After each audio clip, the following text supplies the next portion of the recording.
is Beachcomber Guide to the coastline of the southwestern Cape. Just want to show you a little bit of conservation incentive here. Not this cigarette butt thing, this is for a tourist beach, but here we also have from the Conservancy a little sign made up just to make people more aware of the nesting birds in the upper tidal regions, and namely the oyster catcher, white-fronted plover and the kelp gull. All these birds I found it a success story to nest in this area, and they also have a very low reproductive rate and only start reproducing at a very late age, which for them is a route to success in their ecological environment. But unfortunately this success story came about before humans were driving on the beach, and people used to take dogs for walks on the beach. So this is one of the main problems for these coastal nesting birds. So it's just something to be aware of if you're walking in the higher regions of the intertidal. This is the bird we're talking about. This is the white-fronted plover, and it lays a very cryptically coloured egg, which can easily be mistaken for a pebble. African black oyster catchers, the only oyster catcher to breed on the South African coast, usually in pairs. One looks like it has an injured leg. Very long-lived birds, live up to 40 years. Oh no, leg's fine.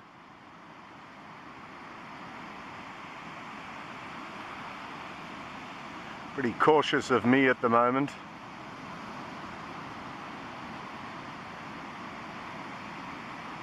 The male and female, their bills or beaks are supposed to be slightly different shape to each other to stop them competing for the same food resource. When they mate, they take over a territory, and if they're not competing for the same food resource, they don't need to protect such a large territory. This is just an example of driving on the beach. This is actually the kelp collectors, and they have a 4x4 tractor, and they do have a permit to drive on the beach, but they're not supposed to be driving up this high where the birds are nesting. And they're collecting kelp as it's a wonderful sustainable resource if it's collected in the right way. So yeah, but I'll go into that another time, but just an example of the tire tracks and the devastation that driving high up on the shore can make. Also in the high tide zone where the kelp collectors collect their kelp, they bring it up to the start of the dunes where the hummocks are, and this is actually a very sensitive area. This is a prime area for primary plant life, and if that is also disturbed, you get a disturbed dune environment. But again, this is the area where the birds are nesting, and so it's extremely sensitive, especially at certain times of the year. These are the tracks of the white-fronted plover, and you can see how they meander all over the sand dunes. And what they're actually looking for, they've been documented to eat 28 different types of invertebrate. And there's the kelp gull, one of the largest gulls in the area. It also breeds in that high tide zone, just above the high tide, and it's a scavenger of note. They've even been seen as far inland as Johannesburg. It's one of the few birds that actually benefited from humans, well, all gulls, because of the fishing industry and our human rubbish dumps.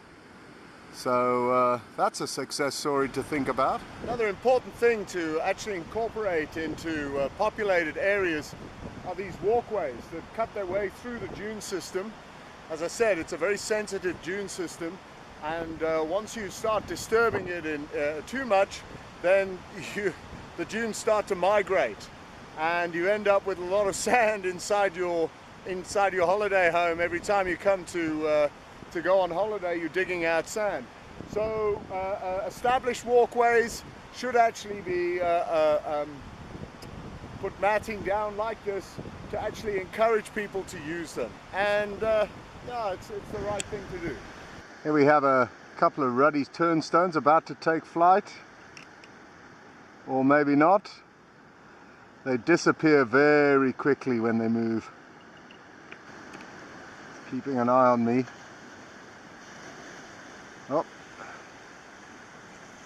Their color, actually, the plumage actually changes in breeding season. These are our Cape cormorants. These are the most numerous birds that we see on the coast. And cormorants actually don't have a developed preening gland because they don't need their feathers preened, or they don't want them preened. Otherwise they repel water, and cormorants actually need to be able to swim underneath water. And I've heard that they actually dive on average deeper than penguins. They're pursuit divers, so they're after their prey. So they literally swim underwater with these waterlogged wings, and then instead of preening them to condition them, they stand on the rocks with their wings spread out to dry them out. Another summer visitor are our sandlings. You can see them there. They look like little wind-up little clockwork mouse. This is typical action of them, following the receding wave, and again searching for little invertebrates in the sand up and down the beach. All day they'll do this. And then in the winter time or autumn, they fly off to Siberia,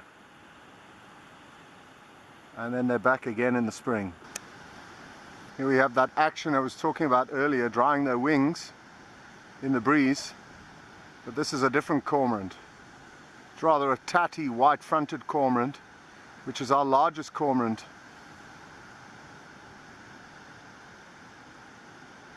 He's just drying his wings off, ready for flight. Another common bird we find here is the wagtail, and it's just the abundance of food that brings them here. At the moment this one's chasing kelp flies, making it quite hard to keep up with the camera. That's the common whimbrel. So mostly migratory, but I have heard of some staying over the winter here. And just beyond it is a Hartleb's gull.